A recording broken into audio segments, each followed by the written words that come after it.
BBA, BCA, BCom Computers. 100% placement guarantee. I create Degree College, Kukatpalli, Hyderabad. ప్రస్తుతం మనతో పాటు నెల్లూరు నుంచి లైవ్ కాల్లో అందుబాటులో ఉన్నారు అరుణ గారు. మనందరికీ తెలుసు, గత 2-3 రోజులుగా ఆవిడ సోషల్ మీడియాలో చాలా వైరల్ అవుతున్నారు. కొన్ని రకాల ఇష్యూస్ మీద ఆమెతో ఇప్పుడు మాట్లాడి ఆమె ఏమనుకుంటున్నారు, అసలు ఎందుకు అలా చేశారు తెలుసుకుందాం. నమస్తే అండి అరుణ గారు. నమస్తే అండి. అరుణ గారు, మొత్తం ఎక్కడ చూసినా మీరే కనిపిస్తున్నారు, మీరే వినిపిస్తున్నారు. ఫుల్గా మీ వీడియోస్ అన్నీ వైరల్ అయ్యాయి. ఎలా అడగాలో కూడా నాకు అర్థం కావట్లేదు.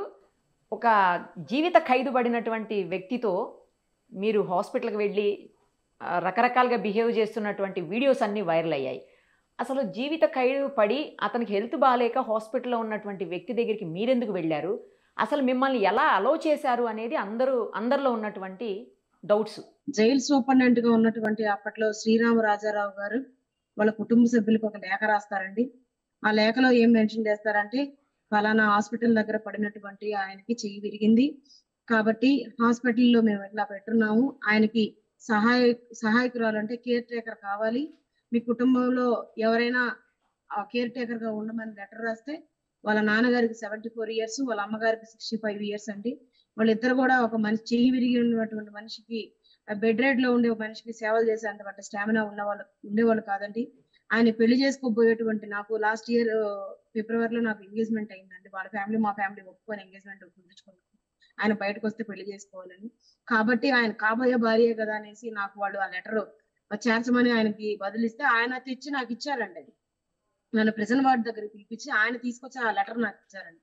ఆ లెటర్ నేను తీసుకొని ఆ ప్రిజన్ వార్డ్ లో ఉన్నటువంటి గార్డ్ లో, వాళ్ళు గార్డ్ ఉంటదండి, ఏఆర్ గార్డు, ఆ గార్డ్ లో నేను ఆ లెటర్ సబ్మిట్ చేస్తే వాళ్ళు నన్ను అలో చేశారండి. అలో చేసిన తర్వాత ఆ పక్క రోజు నేను ఆయనకి కేర్ టేకర్ గా పక్క రోజు నుంచి నేను కొనసాగుతున్నాను. ఆ క్రమంలోనే ఆయనకి నేను గవర్నమెంట్ హాస్పిటల్ ఆపరేషన్ చేయించాను. ఆపరేషన్ చేసిన తర్వాత నుంచి అండి ఆయనకి యూరిన్ కానివ్వచ్చు, తర్వాత ఆయన బాత్రూమ్ పోతే కానివ్వచ్చు, అన్ని కూడా నేను దగ్గరుండే చూస్తున్నానండి. ఆయన బాత్రూమ్ పైన డైపర్లు మార్చుకోవడం కానీ, యూరిన్ పైపు కూడా ఆయన వేసేదానికి వాళ్ళకి డాక్టర్స్ కి వాళ్ళకి సహకరించలేదేమో, లేకపోతే వాళ్ళు వేయలేదు, నాకు గుర్తులేదు, కానీ యూరిన్ పైపు కూడా వేయలేదండి. నేను వాటర్ బాటిల్స్, ఖాళీ వాటర్ బాటిల్స్ తెప్పించుకొని ఆయన యూరిన్ ఆ వాటర్ బాటిల్ లో పట్టుకొని పోయి బాత్రూమ్ లో పారబోసి వచ్చేదాన్ని. చిన్న బిడ్డని, పసిబిడ్డని చూసుకున్నట్టు చూసుకున్నాను. ఓకే, కరెక్టే కావచ్చు. బట్ అంటే అసలు జీవిత ఖైదు పడింది అంటే అతను మర్డర్ చేశారని రుజువైన తర్వాతే కదా జీవిత ఖైదు పడుతుంది. అలాంటి వ్యక్తితో మీరు వివాహం వరకు ఎందుకు వెళ్ళాల్సి వచ్చింది అసలు? అంటే మీ వ్యక్తిగతం అనుకోండి, బట్ ఎందుకు అలాంటి ఏముందండి, అనేక ఛానల్స్ వాళ్ళు దాన్ని వంకరగా చూపిస్తున్నారు. ఇప్పుడు నేను మీకు చెప్పడం వల్ల జనాల్లోకి ఎక్కువ క్లారిటీ పోతుంది, అందుకని నేను దానికి స్పందిస్తాను. నా భర్త చనిపోయాడు. ఆ చనిపోయినటువంటి భర్త వాయిస్, శ్రీకాంత్ వాయిస్ ఒకలాగా ఉండటంతో నా భర్త లాగా నేను ఆయన ఊహించుకుంటున్నానండి. ఇప్పటికీ స్టిల్ ఈ పూటకి నాకు ఎప్పుడు కూడా శ్రీకాంత్ మాట్లాడితే ఒక ఊరట లభిస్తుంది. ఆయన చాలా ప్రేమగా మాట్లాడతాడు. ఆయన లాస్ట్ కాల్ నాతో జైలు ఫోన్ నుంచి ఫోన్ చేసినటువంటి వాయిస్ రికార్డ్ నేను మీకు పెడతాను, అది టెలికాస్ట్ చేయండి. ఆయన ఎంత సునీత హృదయుడో, నన్ను ఎంత ప్రేమగా మాట్లాడతాడో, ఆయనకు మతి మారిపోయిన తర్వాత కూడా ఆయన నన్ను ఎంత బాగా మాట్లాడాడు అనేది కూడా కొంచెం మీకు అర్థం అవుతుందండి. ఆ వాయిస్ రికార్డ్ కావాలంటే నేను మీకు పెడతాను. అలాగే, తప్పకుండా పెట్టండి. అంటే సేమ్ ఉంటుందా ఇప్పుడు మీ హస్బెండ్ వాయిస్, ఈ శ్రీకాంత్ గారి వాయిస్ ఇద్దరిది సేమ్ ఉంటుందా? నాకు అట్లే వినపడుతుందండి. నా చెవులతోనో, లేకపోతే నా కళ్ళతో చూస్తేనో, లేకపోతే నా చెవులతో వింటేనో అర్థం అవుతుంది. అంటే కేవలం వాయిస్ కోసమే మీరు అతన్ని పెళ్లి చేసుకోవాలని డిసైడ్ అయ్యారు? అవునండి, అతను వాయిస్ కాదు, అతని ప్రేమ కూడా చాలా గొప్పదండి. ఇప్పుడు నా బిడ్డని తన బిడ్డగా యాక్సెప్ట్ చేశాడు. మీకు ఆల్రెడీ పిల్లలు ఉన్నారా? ఒక్క బాబు ఉన్నాడండి. ఓకే. నా బిడ్డని ఆయన బిడ్డగా యాక్సెప్ట్ చేశాడు. ఇప్పుడు బయట ఉన్నారండి, బయట నేను చాలా ఫ్యామిలీస్ ని చూశాను. రెండో పెళ్లిళ్ళు చేసుకుంటున్నారు, బిడ్డల్ని యాక్సెప్ట్ చేయరు, అమ్మాయిని యాక్సెప్ట్ చేస్తారు, 6 కోట్లకు పోతున్నారు, పోలీస్ స్టేషన్ మెట్లెక్కుతున్నారు. కానీ నాకు ఇన్ని సంవత్సరాలు ఆ సమస్య ఎదురవ్వలేదండి. నా బిడ్డని కన్నది నేనైనా సరే ఆయన చాలా ప్రేమగా చూసుకుంటాడండి. నేనన్నా కసురుతానేమో కానీ ఆయన అస్సలు కసరడండి. అంత మంచి వ్యక్తి అండి. మరి అలాంటి వ్యక్తి ఎందుకు జీవిత ఖైదు అనుభవించాల్సిన పరిస్థితులు వచ్చినాయి? ఫస్ట్ ఎఫ్ఐఆర్ లో అతని పేరు లేదంటండి, తర్వాత చేర్చారంట చార్జ్ షీట్ లో. ఆ గొడవలో ఆయన కూడా సీన్ ఆఫ్ ఎఫెన్స్ లో ఉందని ఆయన ఫైండ్ అవుట్ చేసి రాశారని అది కోర్టులో డిసైడ్ చేసింది, దాన్ని నేనేం చేయలేను. 10 ఏళ్ళు పూర్తయిపోయిందండి. గవర్నమెంట్ ఇచ్చే జీవోల ప్రకారం ఆయనకి క్షమాభిక్షకి ఎలిజిబుల్ ఉంటది. ఆ గవర్నమెంట్ జీవోలు ఇస్తుందని నేను ఆశించాను. మొన్న నా గుండెల్లో బండబడిందండి జీవో నెంబర్ 71 వచ్చి, దాన్ని కూడా ఎవరో ఒక పెద్ద మనిషి పిల్లేసుకున్నాడు, కోర్టులో తేలితే ఆ జీవో వస్తే ఖచ్చితంగా నాకు న్యాయం జరుగుతుందని నేను నమ్ముతున్నాను. ఇప్పుడు మీ భర్త ఎప్పుడు చనిపోయారండి అరుణ గారు? 2013లో చనిపోయారు. ఆ తర్వాత ఈయన పరిచయం అయ్యారా? ఈయన 2022లో పరిచయం అయ్యాడు. అది ఆ పరిచయం కూడా జైల్లోనే అయ్యాడు. జైల్లోనే పరిచయం అయింది. అంటే అవునండి. మీరు పరిచయం అయ్యేసరికి ఆయన జైల్లో శిక్ష అనుభవిస్తున్నారు అయితే. అవునండి. సుమన్ టీవీ వాళ్ళు చాలా ప్రజాదరణ కలిగినటువంటి ఛానల్ అండి. ఇది ప్రిజనర్స్ అందరికి కూడా న్యాయం జరిగే విధంగా జీవో నంబర్ 71 కొంతమంది అధికారులు గవర్నమెంట్ కి చెడ్డ పేరు వచ్చే విధంగా తీసుకొచ్చారండి. దాని వల్ల చాలా మంది ఖైదీ కుటుంబాలు నలిగిపోతున్నారు. అందులో నేను ఒకదాన్ని. జీవో నంబర్ 58 తీసుకురాకుండా వైఎస్ఆర్సీపీ గవర్నమెంట్ ప్రిజనర్స్ కి ఎలా అన్యాయం చేసిందో ఇప్పుడు ఇంకా అన్యాయం చేసింది. 20 సంవత్సరాలు 10 సంవత్సరాలకు రానటువంటి సత్ప్రవర్తన 20 సంవత్సరాలకు వస్తుందా అండి? సుప్రీంకోర్టు ఎక్కడా కూడా ఏ గైడ్ లైన్స్ ఇవ్వలేదండి 20 సంవత్సరాలు పెట్టాలి అని. రాష్ట్ర ప్రభుత్వాలు ఇష్టం అన్నప్పుడు రాష్ట్ర ప్రభుత్వం ఏ నిర్ణయాన్ని తీసుకోవచ్చండి. ఈ టైంలో కూడా ఇప్పటికిప్పుడు కూడా స్పెషల్ రెమిషన్ కింద వాళ్ళు నిర్ణయం తీసుకొని ప్రిజనర్స్ అందరినీ కూడా వదలొచ్చండి. అలాంటి నిర్ణయాలు తీసుకునే అధికారం ఉన్నటువంటి గవర్నమెంట్ కి చెడ్డ పేరు వచ్చే విధంగా కొంతమంది అధికారులు ఇట్లా చేస్తున్నారండి. అది మీరు కొంచెం మీ సుమన్ టీవీ తరఫున దాని మీద పోరాటం చేయండి అని నేను కోరుకుంటున్నానండి. తప్పకుండా అండి. ఒక్క విషయం చెప్పండి, మీ భర్త చనిపోయింది యాక్సిడెంట్లోనా అండి? అవునండి, యాక్సిడెంట్ లో అయితే అంటే దాని మీద కూడా కొన్ని ఆరోపణలు ఉన్నాయండి. మీ భర్తని వచ్చాయండి. విన్నారా మీరు కూడా? నేను చదివానండి, పేపర్ లో చదివారా? వచ్చింది, ఓకే. పెద్ద పత్రికలో వచ్చిందండి.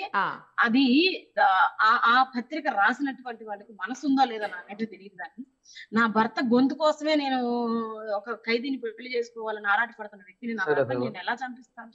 దాని మీద పోస్ట్ మార్టం రిపోర్ట్ కాడి నుంచి అన్ని రిపోర్ట్లు, ఎఫ్ఐఆర్లు అన్ని కూడా బుచ్చి పోలీస్ స్టేషన్ లో ఉన్నాయి, తీసుకొచ్చి వెరిఫై చేసుకోమని చెప్పండి. ఆ కేసులో ఇన్వెస్టిగేటివ్ ఆఫీసర్ గా ఉన్న వ్యక్తిని ఇమ్మీడియట్ గా ట్రాన్స్ఫర్ చేశారు అని చెప్పేసి న్యూస్ వచ్చిందండి, నిజమా అది? 18 సంవత్సరాలు ఉంటదండి పెళ్ళైన. మన భర్త పెళ్ళయింది ఆగస్టు 15, నా భర్త చనిపోయింది నవంబర్ 2. అప్పటికి నా వయసు 18 సంవత్సరాలు. 18 సంవత్సరాల వయసు ఉన్నటువంటి ఒక ఆడపిల్ల ఒక ఎస్ఐని ట్రాన్స్ఫర్ చేయించింది అంటే అది రాసిన వాళ్ళ విజ్ఞతకే నేను వదిలేస్తాను. ఇంకోటి కూడా, మీరు ఎప్పుడు కావాలంటే అప్పుడు సెక్రటేరియట్లోకి వెళ్ళగలరని చెప్పి, ఎవరి పేషీలోకైనా ఈజీగా యాక్సెస్ ఉంటుంది మీకు అని చెప్పి, అసలు మిమ్మల్ని ఆపేవాళ్లే లేరని, చాలా రకాలైనటువంటి దందాలు చేస్తుంటారని, చాలా రకాల ట్రాన్స్ఫర్స్ మీ చేతుల మీదకి అవుతాయని, అక్కడ ఉన్నటువంటి కొంతమంది మాజీ పోలీస్ అధికారులకు కూడా, మీరు ఉన్నతాధికారులకు కూడా మీరు అత్యంత క్లోజ్గా ఉంటారని చెప్పేసి ఇలా రకరకాల న్యూస్ వస్తున్నాయండి. మీకు అంతటి యాక్సెస్ ఎందుకు ఉంటుంది? ఎట్లా ఉంది అసలు మీకు అంతటి యాక్సెస్? అండి అంత యాక్సెస్ ఉంటే నిన్నటి నుంచి జైలు దగ్గర నేను గాని శ్రీకాంత్ వాళ్ళ అన్నగారు గాని ములాఖాత్ ఇవ్వమని కుక్కల్లాగా బ్రతిలాడుతున్నామండి జైలు వాళ్ళని. శ్రీకాంత్ లోపల ఎలా ఉన్నాడో చూపించమని చెప్పి. మాకు అంత ఇన్ఫ్లుయెన్స్ ఉంటే మాకు ములాఖాత్ ఇవ్వరా అండి? పోనీ ఇలా మాకు ములాఖాత్ ఇవ్వట్లేదని నేను ఏ ఆఫీసర్కైనా ఫోన్ చేయాలి కదా, నాకు ములాఖాత్ ఇప్పటికి వచ్చేసి ఉండేదే కదా. పోనీ అంత యాక్సెసిబిలిటీగా ఉంటే నాకు నా మీద ఇట్లా అసత్య ఆరోపణలు వస్తున్నాయని నేను హోమ్ మినిస్టర్ గారిని కలవలేకపోతానా, లేకపోతే సీఎం గారిని కలవలేకపోతానా? ఎందుకు అంత వెయిట్ చేసి అంత ప్రేమనా మీకు? అవునండి. హెల్త్ బాగలేదని ఏదో చెప్తున్నారేంటి? ఎవరికండి? నాకండి. శ్రీకాంత్ గారికి కూడా బాగలేదని. శ్రీకాంత్ కి కడుపులో పాలిప్ ఉందండి. పాలిప్ ఉంటది కదా, పాలిప్ ఉంది. ఆయన చెయ్యికి రిస్ట్ పడిపోయిందండి, ఒక చేతికి రిస్ట్ ఇట్లా లేదండి. హాస్పిటల్లో ఉన్న వ్యక్తి ఇప్పుడు మళ్ళీ జైల్లో ఉన్నారని చెప్తున్నారు మీరు. హాస్పిటల్లో వీడియోలు బయటకు వచ్చింది, అవి ఇప్పటికి కాదండి, లాస్ట్ ఇయర్ డిసెంబర్ లేకపోతే మొన్న జనవరి. పాత వీడియోలు అవి కావాలని ఎవరు ఒక అబ్బాయి పెట్టాడు, ఇప్పుడు జైల్లోనే ఉన్నాడండి. మీకు సంబంధించిన వ్యక్తే బయటికి తీసారా ఏంటి ఆ వీడియోస్? నాకు సంబంధించిన వ్యక్తి కాదండి. ఆ అబ్బాయి శ్రీకాంత్ వాళ్ళ ఫ్యామిలీకి పరిచయం ఉన్న అబ్బాయి. నాకైతే ఆ అబ్బాయి ఫస్ట్ వాళ్ళ ద్వారానే పరిచయం. ఆ అబ్బాయి నన్ను వ్యతిరేకించాడు. వద్దునా ఆయన క్యాస్ట్, ఆ క్యాస్ట్ వాళ్ళని మనం నమ్మకూడదనా, ఆ క్యాస్ట్ వాళ్ళు మోసం చేస్తారన్నా, ఆమెను పెళ్లి చేసుకోవద్దన్నాను అని చెప్పాడు. అప్పుడు నేను అబ్బాయిని దూరంగా పెట్టమని శ్రీకాంత్ చెప్పాను.